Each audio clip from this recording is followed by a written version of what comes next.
So all of a sudden I hear something go pow, pow, pow, pow, pow, pow.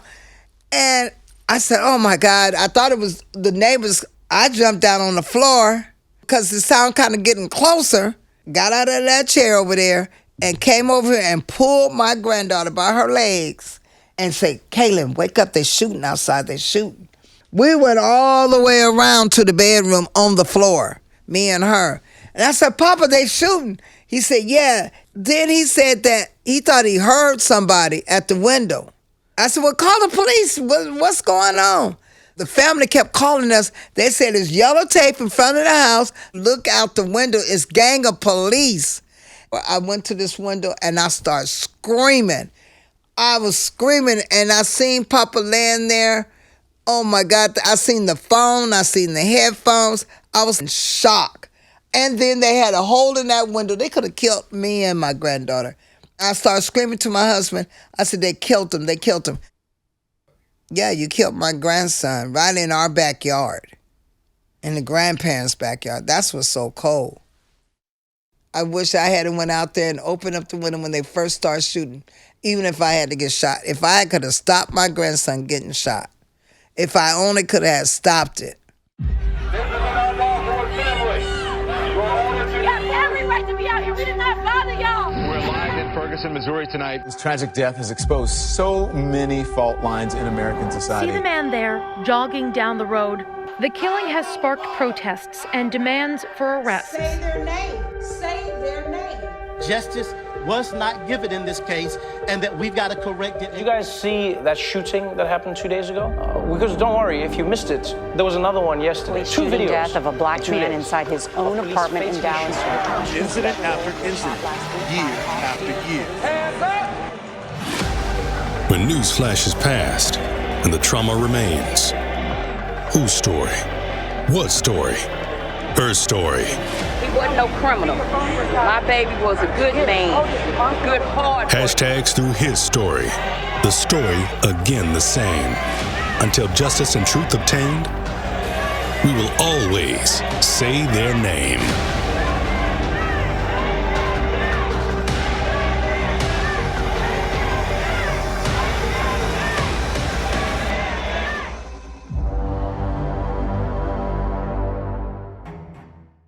Hi, I'm Adele Coleman. Thank you for tuning into Say Their Name, brought to you by DCP Entertainment. This series takes a deeper look into the impact of the assault and killing of Black people by the police and in Stand Your Ground states. We share the stories from families who have been negatively impacted by the police. We did not talk to officers or to governing bodies, just the families and their support systems. We are not the court of law, nor do we try to be for legal purposes. We are not here to presume guilt or innocence for anyone because, quite frankly, we do not want to be sued. We simply want to give the families a voice while examining what happens when the hashtags stop and the news cycle unfortunately moves on to the next big story. All we want to do is give the families the opportunity to control their narrative and share ways that we can all help.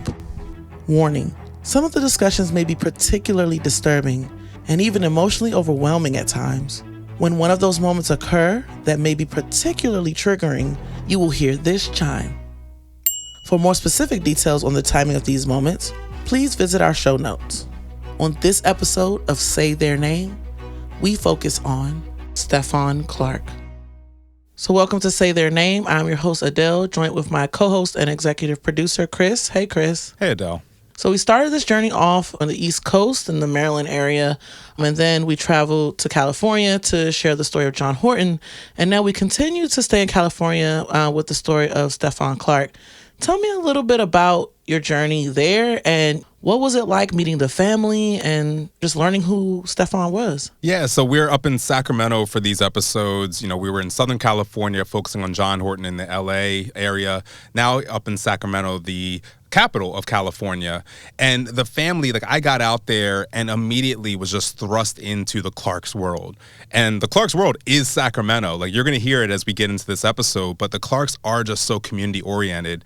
But they themselves are just such fun people to be around. It was so great that when I landed, they invited me out to this Broadway International Festival that they had actually put on. This was the inaugural event that they were putting on, and it was all about, buying back in the community and just like this huge block party. And I got to meet all the family members, cousins and brothers and sisters, and they introduced me to different business owners, and everybody's going up to Sequette, who is Stephon's mother, and just saying thank you and I love you. And she turned to me and be like, I don't even know who that is. It's so many people just know about them and know of them and really trust and appreciate them. It was just so great to be part of that atmosphere and have them take me under their wing like, hey, this is our new cousin, almost. The way that they were treating me made me feel like I was a cousin. And literally, I now want to go back to Sacramento because they've made me fall in love with the city just through their eyes. And I spent so much time on the ground there with them, interviewing them, that I never got a chance to really experience the city. Like, we did over 20 hours worth of interviews with the family and their advocates. And so that's why in this particular episode, I really want to tell people, make sure you check out our bonus material that comes out after our second part on Stephon Clark, because there is a wealth of material that we just weren't able to fit into these 2 hours. Like I just said, we talked to them for over 20 hours. We had to condense that down to 2 hours. So that bonus material is really going to give you a better view of just everything that's going on with this family. But they are just such incredible people, and I can't wait to get back and hang out with them. No, that's awesome. Now you're one of the family. That's really cool. Like we always say, we learn a lot about the families, but they're so welcoming, and we just appreciate how much they trust us, to be able to share their stories and just trust us to even become a part of their space. That takes a lot. So that's really cool. Speaking of all the hours of interviews and traveling with the family, and what's something you learned? I heard there are a few nicknames that run through the Clark family. Oh my goodness, I know. So that's when I know I will officially become a part of the family, if I get a nickname. But no, you got to work for that. Trust me. When you hear their story, you understand. You earn these things. They have so many nicknames for each individual person. And Sequette, the mother, she's known as Mama Clark, not just in the house, but in the community. She also has another nickname that I'm not going to mention here. I'm going to let the family tell you about that one. But then Stephon, who we're focusing on here, he had a nickname, Big Papa.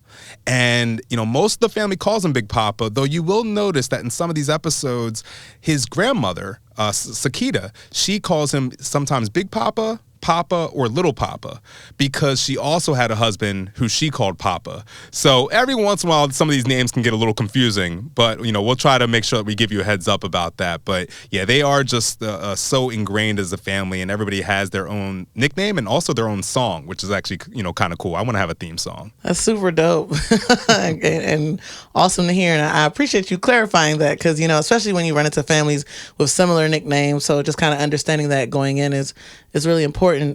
Another thing too is that this was one of the stories that actually did make national headlines. We tell some stories that haven't been heard, but this is one of the ones that did. Tell me what you were able to take away from that as one of the more noticeable stories. I think one of the through lines that you get out of all these episodes that we've done around these different families is that context is important.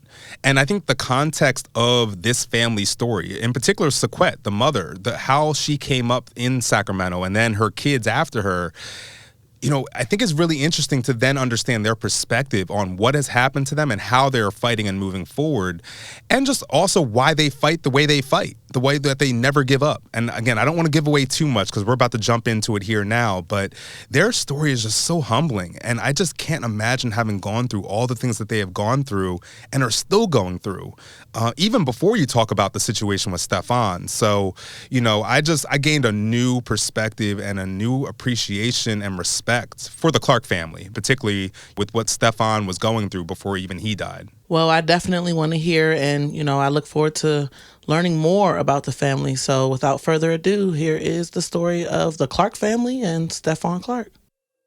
So I'm Mama Clark. I am the mother of Stephon Clark. He was killed March 18, 2018 by Sacramento Police Department in my mother's backyard, his grandmother's backyard. Right now, we are sitting in the backyard about 7 or 8 feet from where Stephon was killed. I was born and raised in Sacramento, California. I was the first of my family to be born in Sacramento, so all my children were born here in Sacramento as well. Mostly South Sac, where we're at right now, South Sacramento. But I've lived all over Sacramento. And before Stephon was killed, I was known as Miss Sacramento, just because I've lived all over Sacramento. And my name is so distinctive that you can say my name in like any area and people will know who you're talking about. My mother was a model. Career-wise, I started being a nurse, but I became a model too.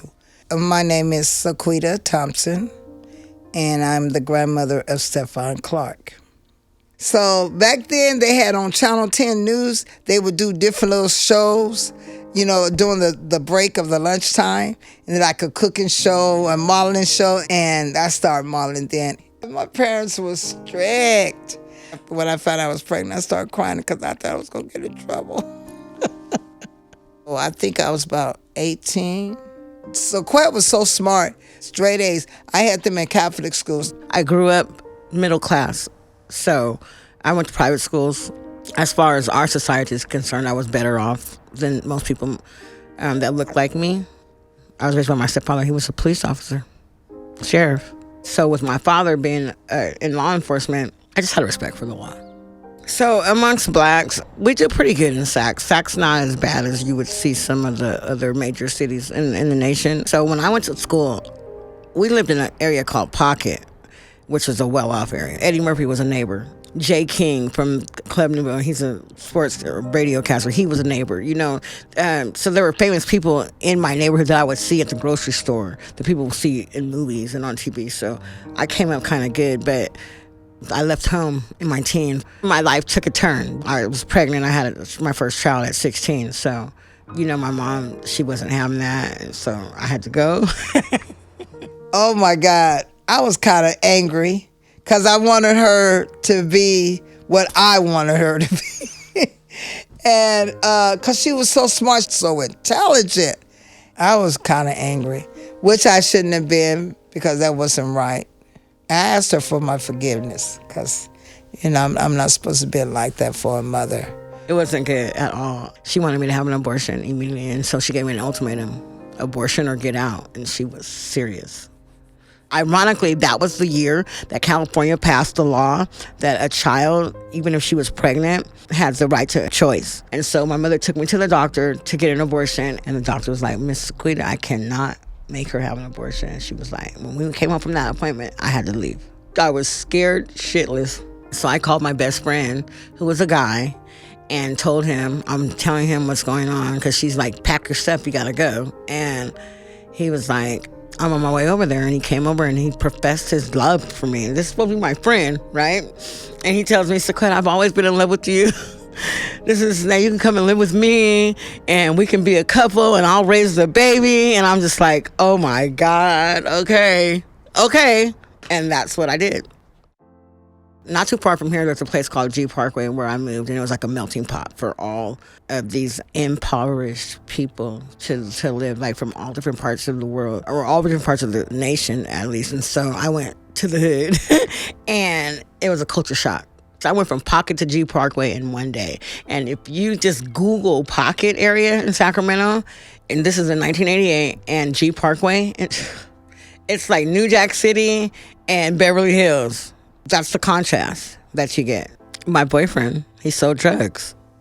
And from that moment forward, I was thrust into the dope game, you know. Unfortunately, that was how I got my money. But I knew I wanted better because I had kids. Yeah, I ended up getting a job. Ended up getting with another guy, having another baby. I had my second child at 17. So yeah, I had 8 children altogether. So we have Shaylease, my firstborn. She's 33 this year. DeMarcus would have been 31 this year. He's deceased. He was killed at 16.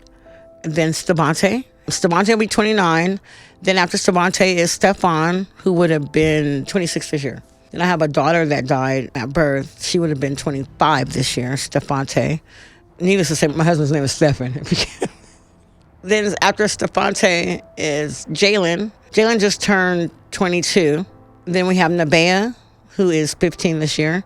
And then we have Cailyn, who's 10 this year. So those are my 8.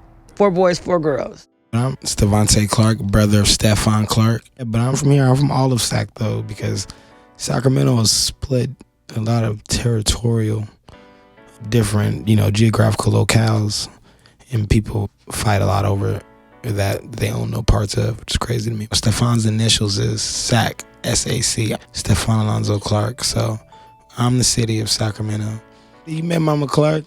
We also call her Black. That's her street name, amen. My daddy's supposed to be out here, Stephon Clark, Stephon's father. Call him right now. He's supposed to be out here today.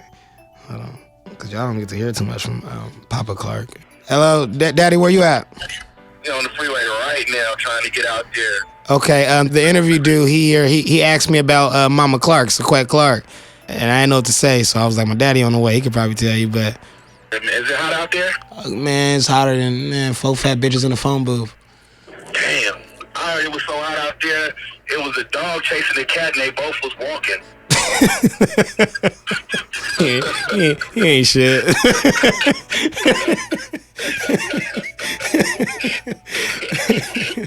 Oh, shit. All right, let me, I got booked in the car too right now. I'll receive you here, Daddy. I'm gonna see you. All right, now. That's been my daddy relationship right there, I tell you. That tell you a little about Mr. Clark, okay? All right? Oh, yeah, he a trip. But Mama Clark, though, back in the day, Mama Clark, Black, was a real gangster. Son, tell you my nickname? I knew it. I can't stand him. Oh, my gosh. So it's Miss Black.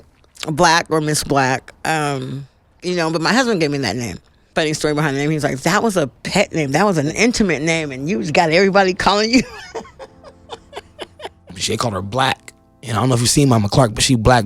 Like, I'm telling you, if purple could be black, it'll look like Mama Clark, okay? I'm telling you, she black. That's just the Black, you know what I mean? So, and that was her nickname, Black. They knew not to mess with Black. Mama Clark has seen the devil on numerous occasions, and she has a lot of stories I'm not going to tell because it's her personal, but she's seen the devil. She knows how to operate in his playground.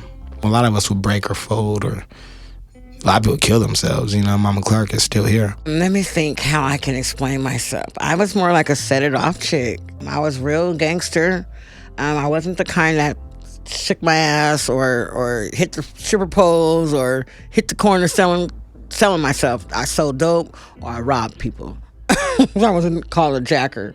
But that got a hit put out on me, you know. I ended up getting some LA guys for like $25,000 the year Stevante was born. They were not playing with me. They had a hit out on me for 10 years. So that ended my gangster. Because I would pull up to a stop sign and they would come out of nowhere and just start shooting at me. You know what I mean? And so it was real back then. It was a movie. It was real. I left the state for a couple of years during that time. I fought men and women, known for my knockouts. But I'm a sweetie pie, you know, I'm a sweetie pie. It's just that when I had hit the G Parkway at such a young age, people saw me, they said I talked white, I acted white, I had long hair, I was dark skinned, and I was a pretty girl, so I got taken advantage of really fast and by multiple people, multiple situations, multiple circumstances. So after that first year, I knew the things that I had went through that first year, I would never go through again in life. I did everything I had to protect myself and to make sure that I was respected, because being a pretty girl, I used to tell my daughters all the time, a pretty girl, the only thing she gets is ran through first. And so I wanted to make sure that I was not that girl and that my daughters would never be that girl, that they would be respected for their mindset, for the things that they do, and for how they carry themselves, you know. So I'm very big on etiquette. I'm very, very big on how a woman represents herself and a man. I'm very big on that. I was always the auntie, the mom, for the neighborhoods, everywhere I live. That's why I have so many people who love me. I think I turned out okay from all the stuff I went through, yeah. When I found out I was pregnant with Stephon, my husband and I had just come to a point in our life where we bought our first home. So my husband sold drugs. He made us a lot of money doing that. So I moved back to Pocket, 2,000 square feet home, jacuzzi. My husband, he would be home for like 3 to 4 days out the week. One day he comes home and he's all, what is it going to take for me to come home and not hear you nagging about where I've been? I'm a man. I'm not going to change how I am. This is how I do it. And you're my wife. This is my family. This is where I bring the money home to. So he said, so I'm going to need you to write a list of what it's going to take. I'm just like, what the? I was pissed, right? I'm pregnant with Stephon. My sister at the time, she's deceased, Ruthie. She helped me write the list, so we wrote this list. I wanted him to have a day where he took me out and showed me off. I wanted to not know about any females. That's what he was going to do. I didn't want to know about it. I didn't want it to come back to me. You know what I'm saying? I wanted to shop without worrying about how much it costs. I wanted my house a certain way. When I gave him that list, he provided everything on the list. I found out that this other girl was pregnant. And this is when I'm pregnant with Stephon, so we split up. He was like, well, is it mine? But, he was questioning the baby. And then not too long after that, my brother moved in with me. At that time, my husband had started hitting me. And so my brother tried to kill him and killed his friend that was there with him. So there was a murder in my home. There was a major trial after that with my husband against my brother. This is all while I'm pregnant with Stephon. I tried to kill myself when I was pregnant with Stephon. Just having the whole family blaming me. My husband's family thought I set it up. The police arrested me for conspiracy to murder, to attempted murder, kidnapping, false imprisonment. Now, by this time, I'm 6 months pregnant, 7 months pregnant. They caught my brother. So now the trial is going. It just was crazy. So yeah, I tried to kill myself.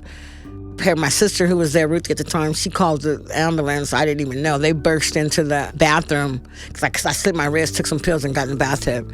They snatched me out of the, what are you doing? You're pregnant. You got a child. I was just like, I was so broken. I was 22, and I was having all these major traumatic events happen in my life. I didn't know how to handle it, so that was the first time I tried to kill myself. And it's crazy because the second time I ever tried to kill myself was after Stephon died. So it was while I was pregnant with him, and after he died. Isn't that crazy? I just thought of that. It was a hard pregnancy. When I was ready to deliver Stephon, my husband and I, we weren't talking because of the trial, because of everything that was going on. I was at my friend's house in G Parkway, and I'm like, I'm in labor, right? So I go to step down the step, and then he crowned. So they call 911. I'm I get to the hospital. I had Stephon in 5 minutes. He came out 10 pounds. It was just like, despite everything that I went through, trying to kill myself, the emotional stress was crazy.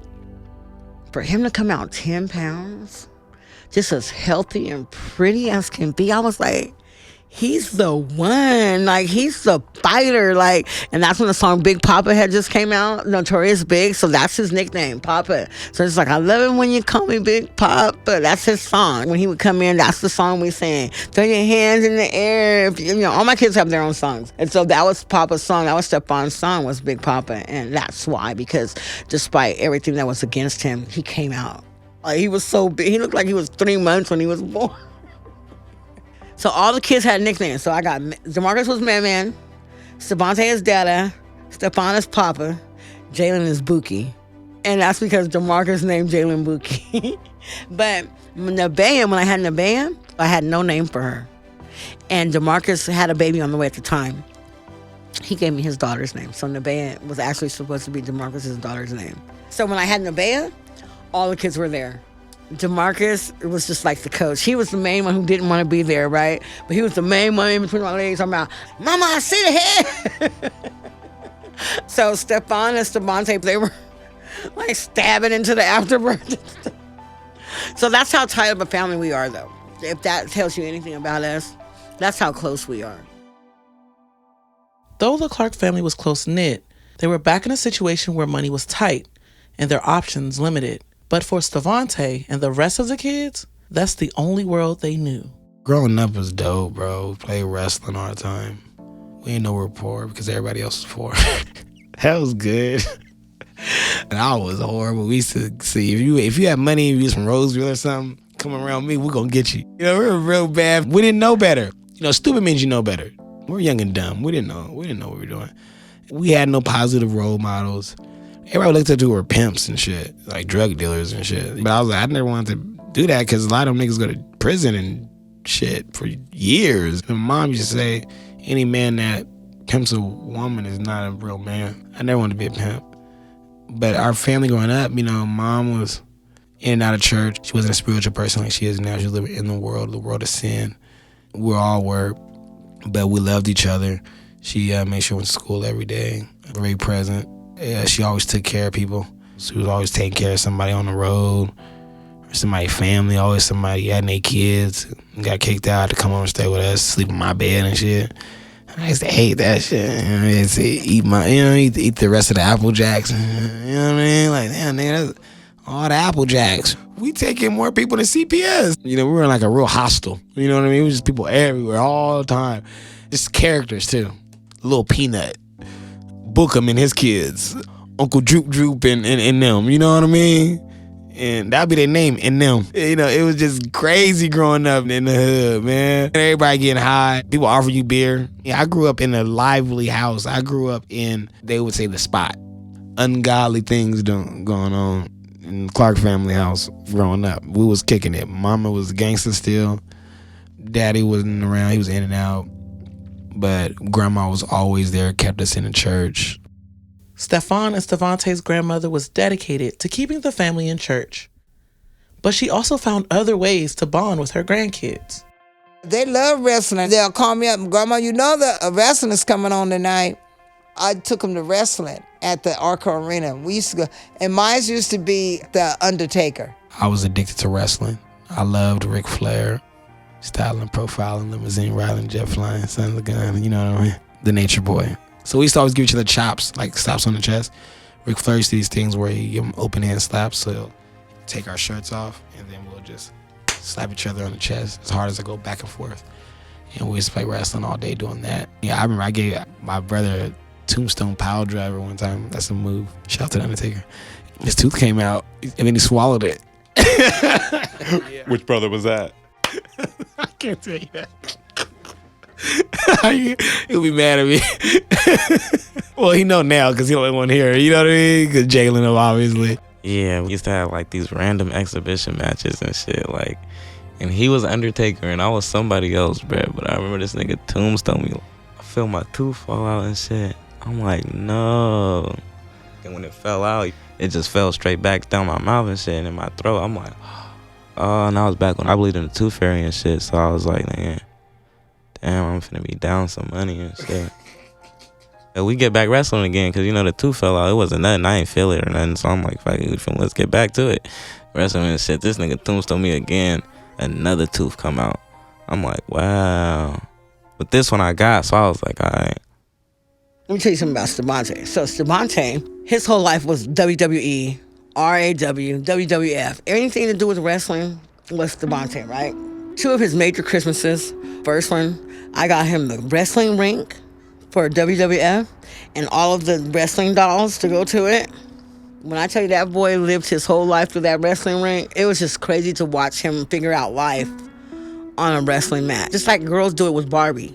He literally made all of his siblings wrestling opponents. When him and Stephon got into their fights as young men, crazy fights, because Stephon could fight. Stephon was like blow for blow from the shoulders, like he was like his mama. That boy could fight, right? And Stevante is so relentless and so wiry, and he's a little off, right? Stephon he used to be real fat growing up, so we teased him. We say he's fat, black, and ugly. And I think I broke him a little bit with that. As I break all of them, eventually they all break by my words. DeMarcus said this to me one day. I'll never forget it. He said, one day he gonna get big and he gonna fuck you up. And I said, no, you know what I mean? I always whoop his ass. Even if he got big, he's a bitch. I'll still beat his ass, you know what I mean? Look, DeMarcus said, nah, one day he gonna grow up and you gonna have to really fight him. He said, I don't know if he gonna win or nothing, but he gonna fight you. And for years, I whooped Stephon's ass, like faithfully. Okay, so one day, Stephon comes home from school being bullied. But he was huge. It's like, what are you big for nothing? Like, what the fuck? So I'm like, okay, come to the backyard. I called Stevante. I called DeMarcus, my oldest boy. Like, it's time to teach Papa how to fight because he's getting bullied at school. So I'm like, Papa, you short like your mama. You can't just keep walking into these punches. You gotta get low, tear the tree down, and then you have at it, right? So we tell him to come up with Stevante. So I'm like, Stevante, okay. So Papa's walking into the back. Stevante just just catching them every time. Pow! I'm like, Papa, get low. I'm like, plant your feet in the ground, get low, and as soon as you get ready, just go in. And I was like, and just use everything. Me and DeMarcus are teaching Stephon. So, because Stevante already knows how to fight, right? Stevante been whooping on Stephon this whole time, just been whooping him. So finally, Papa act like he about to walk up. So Stevante get ready to cock back, and he just drops. And boom, boom, right? And I'm like, now go for the nose. I'm like, get him in the nose. You know what I'm saying? You hit somebody in the nose, you got 3 seconds to just go in because they can't see, right? So he hit him, boom, boom, the body shots, and then, bow, in the nose. But I knew he was young, so I knew he didn't have no technique strategy or that. So, and I played dirty. I'm like Ric Flair. I watch too much wrestling. I instantly gouged his eyes. Vow! He's blind now. Then I got on top of whooping that ass. So he's never won. He's got close a few times, but he's never been successful in whooping this ass. He's not playing. So can you imagine the two of them, the fight, their last fight that Stevante and Stephon got into together, started in the house, in the back room, came out to the front of the house, the front yard, went across the street to the apartments, around the corner, in front of the store, and back home. They don't quit. They're Clark, so that's us. If you ask who is the Clark family, we don't quit. We're full throttle, so we never back down. That's how I talk to them. If you're right, you better stand up for it, and you better not back down. For me, I don't fight unless I have to. And usually when I fight, somebody's going to the hospital. So I try not to fight. My mom, she grew up old school, so we had to fight in the backyard sometimes. Sometimes we have to take off school just to fight. That's how we grew up. You had to fight, you know? It was like sport. But Stephon could fight as well. The next day, he goes to the school, and the boy who had been bullying him, he dialed him in the nose, right? The boy's eyes, 2 black eyes. They called me up to the school because now they want to suspend my son, and I'm like, well, we'll take that, whatever, because y'all been letting my son get punked, and so now you want to suspend my baby, whatever. Come on, Papa, you ain't in trouble, we'll take him home, right? The next morning, I wake up, there's a Mexican standing in my house, in my bedroom, over me. Because we lived in this place called Broderick. So Broderick is known for the Broderick Boys. It's almost like a mafia type deal in California. It's called the Broderick Boys. You can Google them. CNN did a story on the Broderick Boys. So there's one of the guys, so the guy who my son beat up, his father was like a leader in the Broderick Boys. There are 2 black families in Broderick, and we're renting. So we don't even have a stake in that town. He's standing over me in my bed when I wake up, and he's like, gangbanging on me, right? So I sleep in the nude. I jump up, and I go to my laundry room because I got a sawed off behind the washing machine. He's talking, I'm like, I went right to the laundry room and clocked on him, like, what? And walked him up out of my house, like, get up out of my house. And I called my husband and was like, we got some problems out here. These dudes, with my husband at the time was in the Bay Area. I do that to the guy, and then I leave. I go over to my homegirl house. By the time I come back, everybody in my house is frantic, scared. They're like, they just all came down here, all these Broderick boys, and they try to call my kids out. They're calling them niggers. I call my husband. I'm like, where you at? He's not answering the phone. I'm like, bump it, right? Me and all my sons go down to the people's house, right? And they're out there drinking beers. They got all their homeboys out here and stuff. Right? It's a bunch of Mexicans, right? So there had been the mom, I guess, that came to my door. Like, they were looking for me, the females, you know? So I was like, who came to my house and called my son a nigger? Bring her outside, because that's who I want to see. You know what I'm saying? And it was like, my son was like, Mom, it was 2 of them. I'm like, it was 2 of them, call them both out here and line them up. You know, so I beat them. So my son, DeMarcus, he was like 15 and 14 at the time. We're all standing out there, so I dusted the mom and the auntie, and guys are all like getting all pumped up, right? So I'm like, this is kid shit. Like, the dad who was in my house, he's all, little Eddie, come beat this nigger's ass, right? Talking about my oldest boy, DeMarcus, right? Little Eddie's as tall as this gate. He's a big old Mexican boy, 6 feet. At least, DeMarcus is 14. At that time, DeMarcus probably was 5'10", maybe at the most. And I'm like, no, right? And DeMarcus was like, move, mama, right? So I'm like, DeMarcus, wait a minute. Wait a minute. He was like, move, mama, right? Because Stefante's always been the voice of reason. He grabbed my arm. He's like, Mom, DeMarcus got this. Back up. And I'm like, okay. I'm nervous as shit. DeMarcus whooped this boy to the point of the dad was so mad. The dad started going off on his son. Oh my God, my son. My whole life has always been a movie. So, All of a sudden we hear all this music, whoa, whoa, whoa, whoa, right? And we see like all these mavericks coming up, right? Up to see my husband and all his Richmond buddies, right? Because they're from Richmond, they're just in the Bay Area. And they come there like 5 cars deep, and they pull up in front of my house, which is like a half a block from where we're at. So my husband walks up, he sets his pistol in the car, right? And he walks up, he's like, I'm Mr. Clark. And like, to the guy, he's like, baby, he said, which one? I told him the guy, I was like, you had something you was talking to my wife about? You know what I'm saying? It was like, so he went and talked to them. Next thing I know, that dude came and apologized to me, came and apologized to the kids. And I've always told my kids, the way that I raised them on purpose is that, you know what I'm saying, there's no such thing as a winner to a fight. There's no winner or losing a fight. The only time that you fight is if you're that mad, you get off where you're mad at. And you don't stop until you're done. But when it's over, it's over. Everybody should be able to shake hands, have a drink, smoke a blunt, whatever y'all do together, because the fight's over. And you got off where you was mad at and you stopped when you were done. And that way everybody walks away, but you got whatever was on your chest off.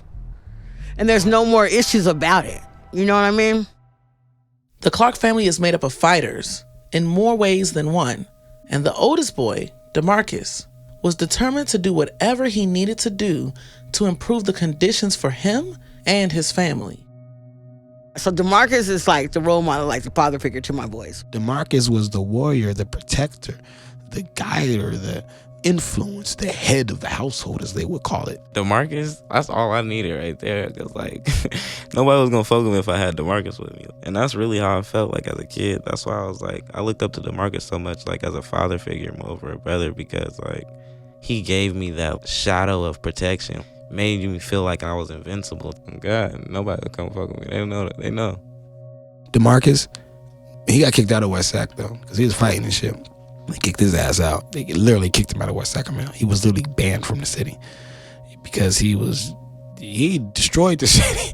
DeMarcus was like Billy the Kid or some shit. You know what I mean? He was, for 15, I thought he was 40, like 30 or so. I thought the nigga went to prison 3 times, you know what I mean? Because at 15, he had a car, he had his apartment, he had like 2 girls, you know what I mean? He had like thousands of dollars all the time, drinking and smoking. 15 years old.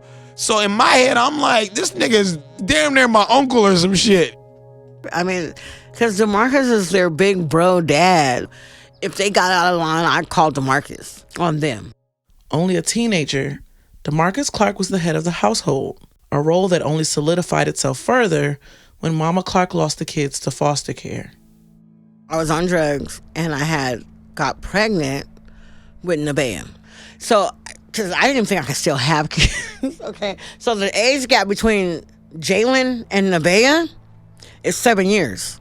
I thought Jhai'Len was my last kid. You know what I mean? So I got pregnant. We had to move out of our house in Broderick. And like I said, I was on drugs. And so when I had the baby, and we were all staying in a hotel, and someone called CPS on me. They tested me. I was dirty. They took the kids. So DeMarcus was 16 at the time. He was like, I'm not going to foster care. So I'm like, I'm going to a program. I'm going to go get cleaned up. I'm going to go to a program and get cleaned up while Stevante, Stephon, Jhai'Len, and Nevaeh were in foster care. So while I'm in the program, DeMarcus is like, Mom, I'm just going to live on my own. You know, I'm like, oh my God. So I gave him my car. I know he was selling dope, so he went to go do his own thing while I got myself together. But he would come with me to the family visits. We had the family visits once a week with the kids. And I'd be looking like, ain't this nigga supposed to be in the jail with us? He out there coming in his car and shit, you know what I mean? I'm like, how is this legal? He's about 2-3 years older than me, you know what I mean? Like, if the foster parents is talking to him, DeMarcus is like, yeah, you get him in order, yeah, you know they'll listen. I'm like, this nigga right here talking like he really pops for some shit. Like, yeah, you get this one right here in order, and the rest of them, they just following the line. You doing good, brother. And I'm like, and I realized his influence, and that he had such a power. DeMarcus never had to talk. He could say, don't talk, I'm thinking. And when you say don't talk, he thinking, you let that man think. Okay, whatever he thinking about, you let his ass think. You know, I don't tolerate people interrupting my thought. My train of thought is very important to me. Because I noticed how DeMarcus, he was at peace when he was really in deep thought. I think a peace of mind is priceless. You know, and I think DeMarcus didn't have a peace of mind. as much as he really wanted to, because he was just dealing with taking care of our family. Then he had his own family he was starting. Then he had to sell drugs and bust knocks and all that. Then he had the whole system against him, fighting on him. Then he had friends snitching on him and betraying him and trying to talk to his woman. DeMarcus had it all stacked against him. At 15 years old. He was 14 and a half when he got into all this. I never forget, it was Christmas Day or something. His daddy bought him an Xbox or something with no controllers. And DeMarcus said, the nigga done brought me a game with nothing to play with it with. After that, I was like, oh, he gonna get his own games. Ever since then, he got his own games and his own cars and his own money and his own everything. And seeing that younger, CPS like, all y'all come with us, except that one. That's power. That is influence. That is, money can't buy that. And then to show up at the visits. He out there talking like he's been the guardian. I'm like, this brother right here. DeMarcus was a real gangster. If you say you wanted something, you have to be sure you wanted it. We grew up poor. When DeMarcus ever say, hey, you want this, want that? I'm like, nah, I don't want shit you offering. Because I already know that if you about to get it, it's coming with a price. I've seen DeMarcus walk past the ATM machine. He didn't like the way he was looking at him because they thought he was going to steal. He'd wait, walk past him, see him put on all their money, see the code and everything, and whoop their ass and take everything. And walk away like in minutes, like nothing ever happened. He was a product of his environment. This is somebody who watched his mom struggle and said, I need to help her. Because daddy ain't doing nothing. These niggas ain't doing nothing. How do I help the family? And since he had no role models, no influence, no right people to nurture him, he said, I'm just gonna take it. And it worked for him. He got away with it. He was selling drugs. He would sell shoes. He was a gambler. He was powerful in the community when it comes to the gang politics. DeMarcus was more of a totalitarian. He had a zero-tolerance policy for any of the bullshit. My first time smoking, because I just seen him smoke something. He made it look so cool, him and his partners. I'm like, I want to try this shit. He said, you want to smoke? I said, yeah. He go, all right, smoke it. And then I remember I hit it one time. I laugh all the time when Obama say, well, I inhaled or I didn't inhale or some shit. You know what I mean? I laugh so much because I let the smoke out. DeMarcus punched me so hard in my chest, I almost finna throw up. You know what I mean? He said, pow. He said, don't you ever waste my weed. You swallow that weed. They say, hit it again. I said, he just punched me. So I'm like I'm trying to bring it back, right? I hit the weed and I inhaled it this time. And I swallowed it. I was like, whoa, like, damn. Woman loved him. He was light-skinned. Some parts of the community that brings a lot of, love to you. So everybody loved DeMarcus. He's visiting moms. Mom's getting her stuff together as we was in foster care. 3 months in me being in the program, he was killed. He was killed while selling dope on the track. His so-called partners were trying to rob him and killed him. So he died at 16. I remember having to tell my kids at the foster agency, we did like an emergency meeting. They said, y'all get to go to a special visit to see y'all family. We get out of school, we happy. We like, niggas, you gonna see DeMarcus up there having talking shit. As soon as I seen that chaplain come in with that burgundy shirt, I said, oh shit, I know these white folks.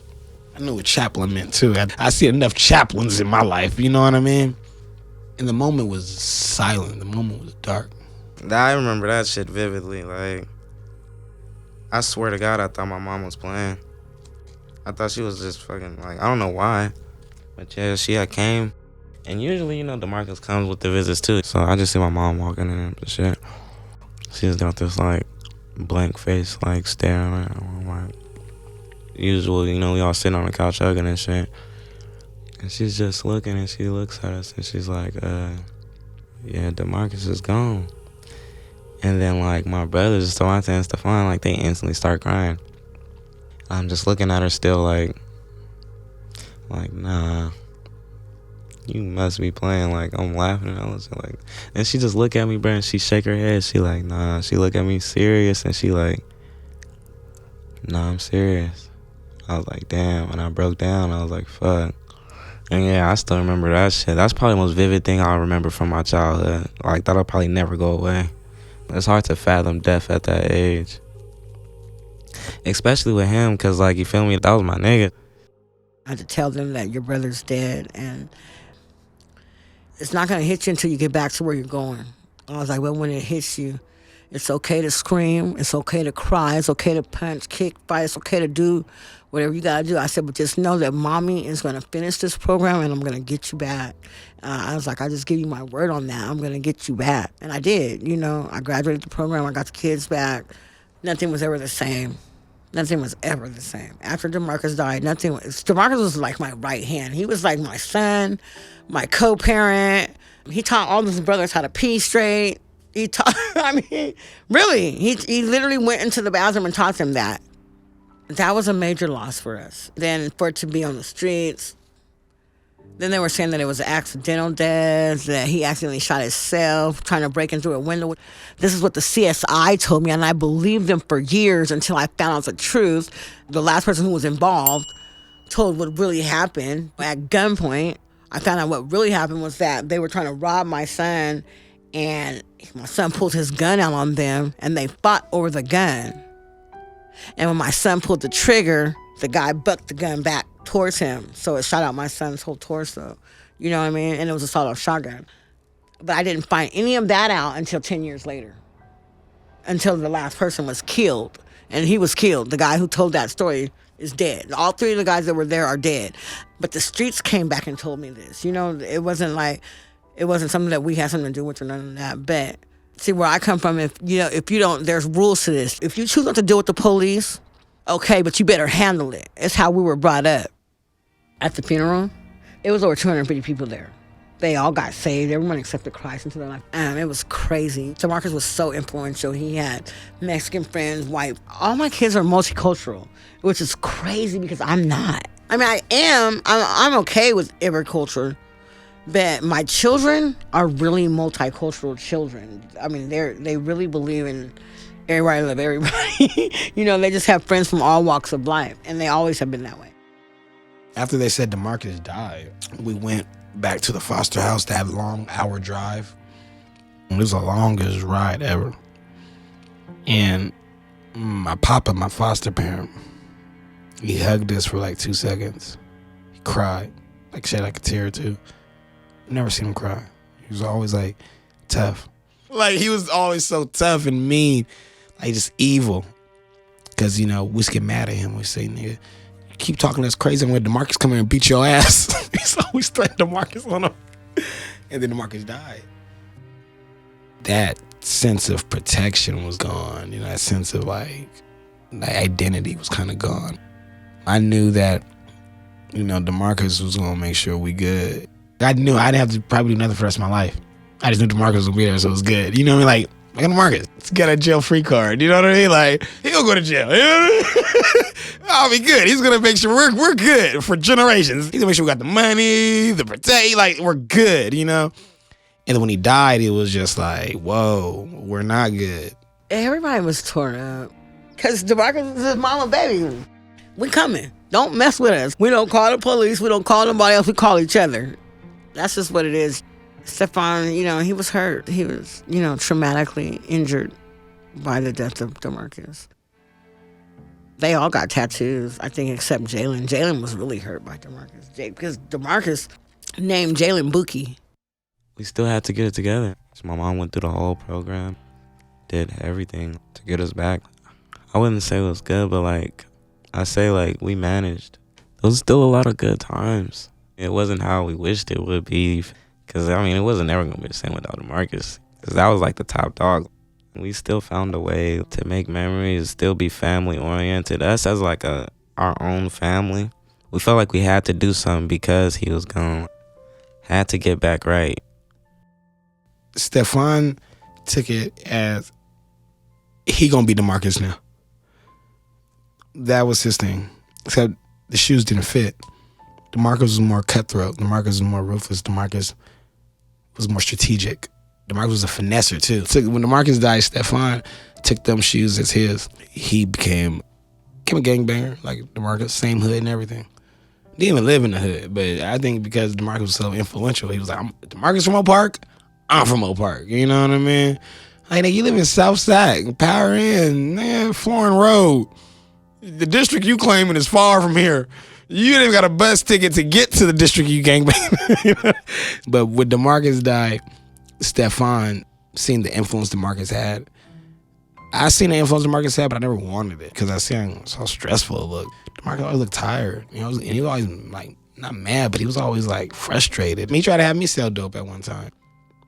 I wasn't good at it. I didn't even know I was selling dope at the time. Actually, he just said, take this, stand right there. So I'm like, okay.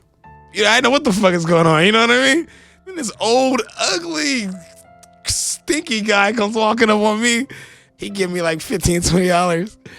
So I go to DeMarcus, like, look, dude, give me this. He's like, I know. Go buy something or something. I was like, oh, it's good. I made my first drug deal and all that. I get to keep all the money. And then I came back out and I was like, hold on. We ain't left this spot and it's been 2, 3, 4 hours. He's like, I know. That's what I'm teaching you. And I was like, I don't want to do this. And he was like, you ready to go? And we never did it again. I understood this is how he made sure we ate. He'd be in front of downtown mall at the time and he'll just be selling dope. Come home with $1,000 every night. And then he'll work another job for Sacramento Bee. So he'll work Sacramento Bee every day. After school, the Sacramento Bee will pick him up and make him go sell newspapers and whatnot. And he'll make a good $900 a week from there. Then he'll make an extra a night by selling dope, plus all the tips he made. That's why when DeMarcus died, I came back to Sacramento. I knew I needed a job. I knew the Sacramento Bee would hire me because they know I got the same bloodline. So every time I go to work, they would compare me to DeMarcus. They would say, your brother used to sell 15 papers a day. You only sold 12.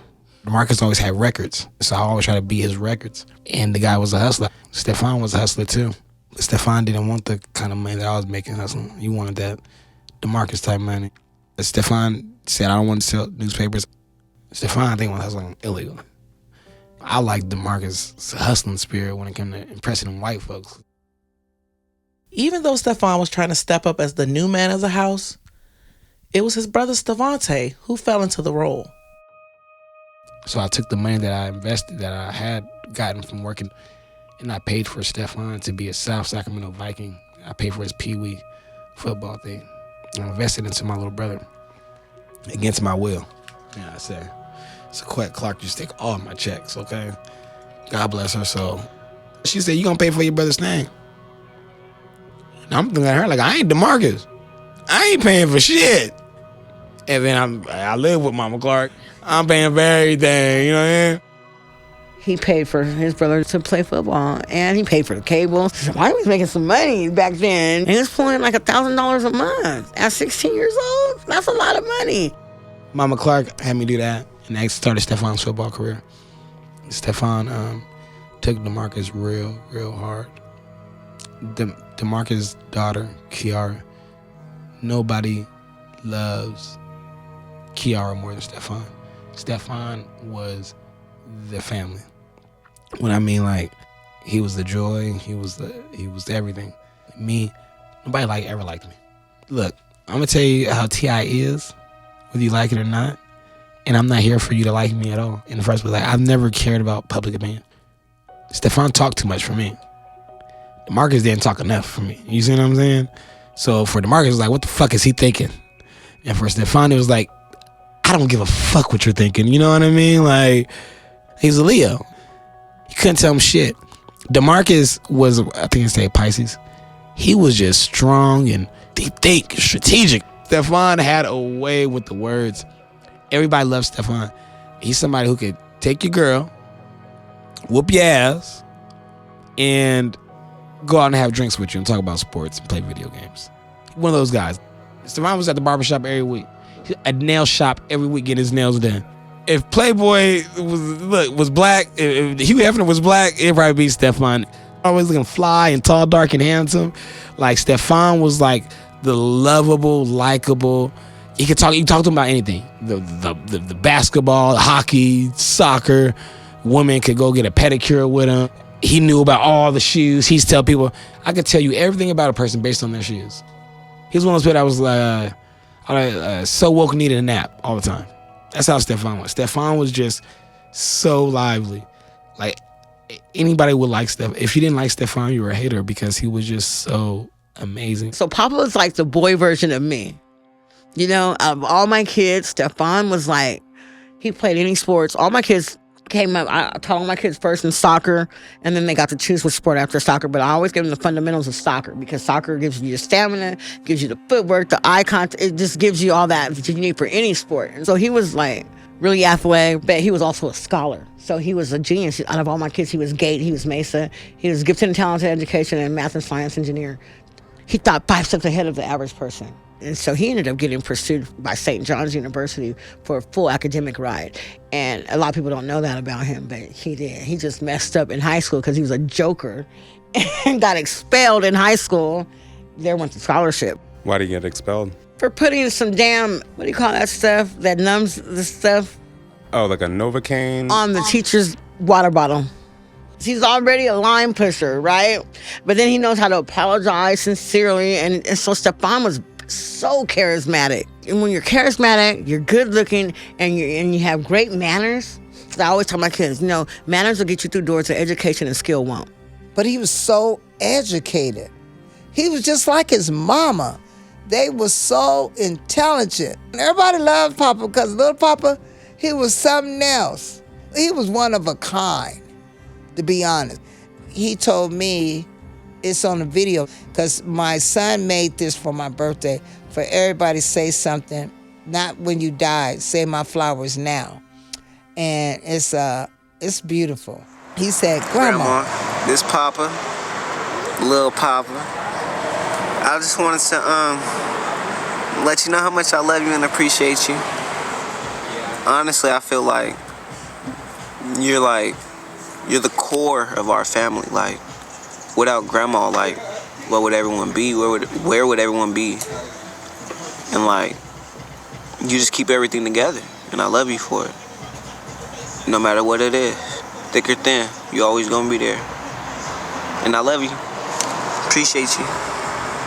I might not be your favorite, but you my favorite. Okay. All right, love you, Grandma. And he always come up to me, kiss me, always kissing and playing too much. Talking about I love you and stuff. I said, okay, it's something you want. What do you want? Well, Grandma, can you take me down here? Can you do this? I said, I told you it was something, but I still love you, Grandma. So I just love that. Me and him, we have our little spats, but he's always there smiling. Always smiling with them teeth. He's smiling now on that picture over there with his bow tie. Stephon was tall. He was chocolate, dark, black. Remember my mama black? Blacker than her ass, okay? Stephon was black. Stephon was black as leather. Leather, like the original leather. Stephon just black, just so black, you know? Just black as it. Black Lives Matter, Stephon, okay? I'll tell you, you talk about black excellence, okay? Anyways, tall, dark, and handsome. That's when they say that, that's what they're talking about. He had a six-pack. He worked out. Beautiful teeth, beautiful smile. Handsome, always had nice hair. Always had at least $1,000 in his pocket. Stephon was always flamboyant. The only thing Stephon ever loved, really, was his kids. Cairo and Aiden. His kids were his heart and joy in life.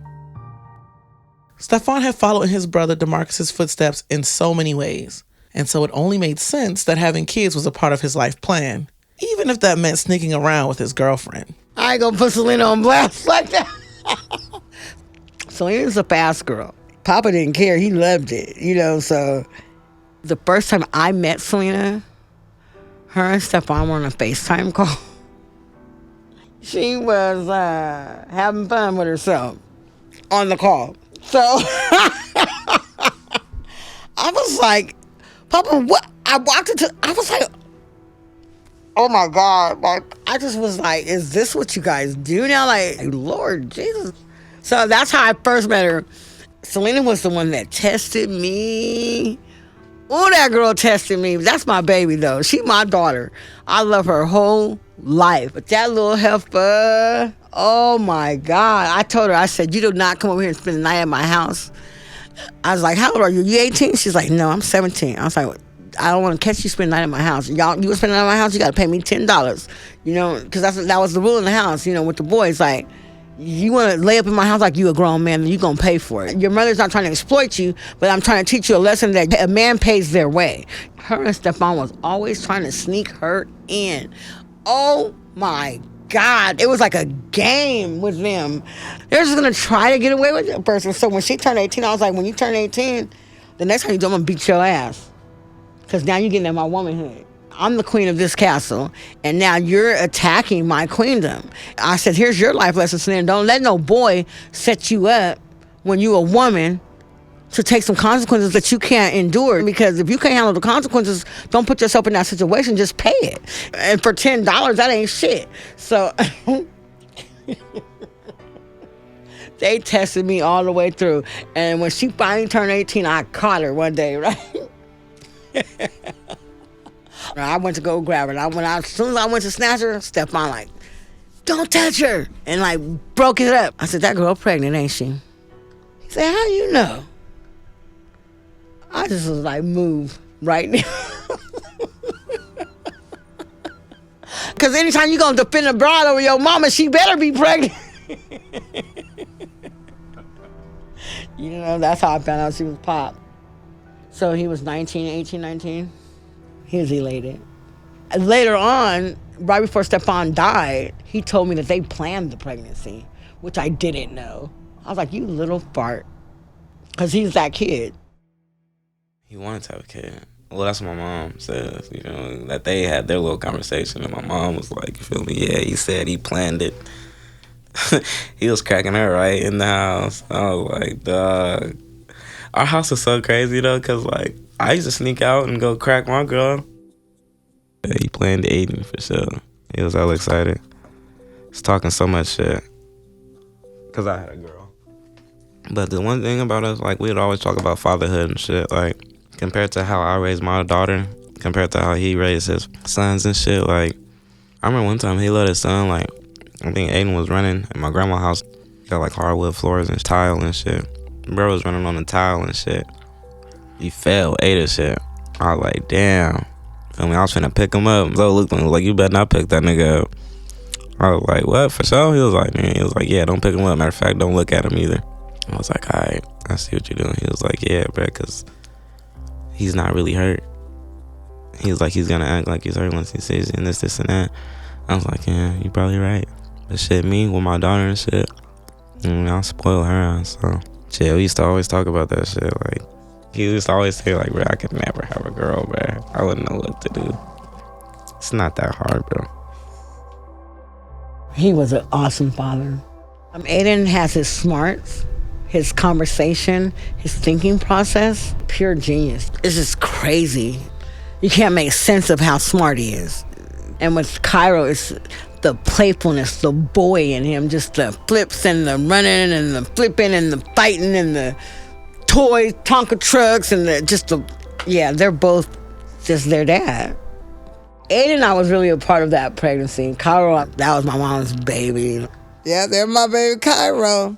And that picture in the middle right there of Stephon, he's holding his sister. I take a lot of pictures. There's a picture there on the wall with him holding Cailyn. That was on the day he got killed with them same clothes on. I miss my baby. When the day began on March 18th, 2018, the Clark family was enjoying a calm Sunday, but no one could anticipate how things would end later that night, especially Stephon's grandmother, Sequita, who affectionately called Stephon Little Papa because she called her husband Papa. Early in the day, me, my husband, and Cailyn, his sister, went to church. And Stephon was up there. Little Papa was up there with his uncle Curtis, my son. Curtis got a studio upstairs. And so anyway, they was upstairs when I came back home from church. So Cailyn turned on the TV, and she does praise dancing at church. So she made up her own to Take Me to the King. And you know everybody cry on Take Me to the King. So I was in there cooking some barbecue chicken. Cailyn said, Grandma, come here. I want to show you this dance. So she started doing the praise dance, so I started crying. So I said, why don't you go get your brother and go get your uncle so they can see you? And so she went upstairs, And only little Papa came down, and her uncle told her he'd be down later. And I said, little Papa, you're going to cry. So he started watching it, and I started crying and getting chills, and he started crying. He picked her up right there, standing right there on top of that little step. And I said, I told you, little Papa, you was going to cry. He got ready to leave. He said, Grandma, I'll be right back. I'm going with my friends. I said, I didn't cook your barbecue, boy. You better come back here. He said, Grandma, I'm telling you, I'm going to come back. I promise you, I'll be back. He said, I'm just going to go ride with them for a minute, and I'll be back. I was at the computer later on that night waiting for him to come back. My husband was in the bed. You know he can't get up because he don't have any legs or anything. I was looking at her praise dance. She fell asleep right there where them pillows is at. She was laying down there with her legs that way and her head up there. So all of a sudden I hear something go pow, pow, pow, pow, pow, pow. And I said, oh my God. I thought it was the neighbors. You know, there's some apartments over here that's behind it called Coral Gables. And they always like shooting over there, these young people, you know. So I jumped on the floor, got out of that chair over there, and came over here and pulled my granddaughter by her legs and said, Cailyn, wake up, they're shooting outside, they're shooting. And she said, what, Grandma? I said, yeah, they're shooting, lay down. We went all the way around to the bedroom on the floor, me and her. And I said, Papa, they shooting. He said, yeah. He said, he thought he heard somebody at the window. I said, well, call the police. What's going on? See what's going on.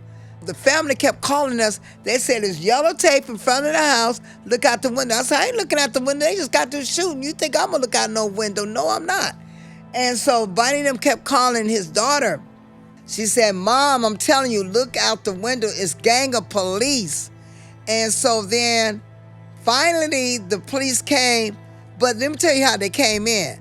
When the dude came in here, he going to ask me how many shots and all this. He said, do you got any pictures? I said, well, that's what I said. It better not be none of my grandsons. I bet you that. It better not be nobody in our family. When he asked for pictures, that's when I knew something was wrong. And then he looked. He kept staring at little Papa's picture because all the boys was together on the picture over there. He gonna say, well, stay in your house and don't look out no windows. Soon when he left out that door, I went to this window and I started screaming. And I seen Papa laying there. Oh my God, I seen the phone, I seen the headphones. I was like in shock. And then they had a hole in that window. They could have killed me and my granddaughter. These are new windows. It came over there in that room right there. That's my grandkids' playroom. It was terrible. I started screaming to my husband. I said, they killed him, they killed him. I really don't know after this because it was like everything happened so fast. And then I wish I say now today, I wish I hadn't went out there and opened up the window when they first started shooting, even if I had to get shot. If I could have stopped my grandson getting shot. But it was just so sad. And they shot 20 times. They kept shooting. Kept shooting. And my grandson, I didn't even know. I don't know if Papa knew that was Papa that came, because he usually always come to the back. All them kids come to the back, because we didn't have no fences up like we got now. So, and they know darn well he didn't have no gun. Special thank you to the family of Stephon Clark. We appreciate you for sharing your story. And a special thank you to our DCP Entertainment team, co-host and executive producers Chris Colbert and myself, Adele Coleman, editor and sound design Byron Hunt, producers Heather Johnson, Ryan Woodall, and Mike Dubose, and associate producer Quentin Hill. Join us next week for part 2 of Stephon Clark. Somebody said, you famous? I'm infamous. I didn't ask for this shit. I say things in speeches sometimes, and the only thing they clap up is when I say, it was my life changed when I jumped on Daryl Steinberg's dais. They go, oh my God, round of applause. I'm like, that's one of the most traumatic times of my life, and y'all clapping for that? Did he tell you how they cornered him in a room?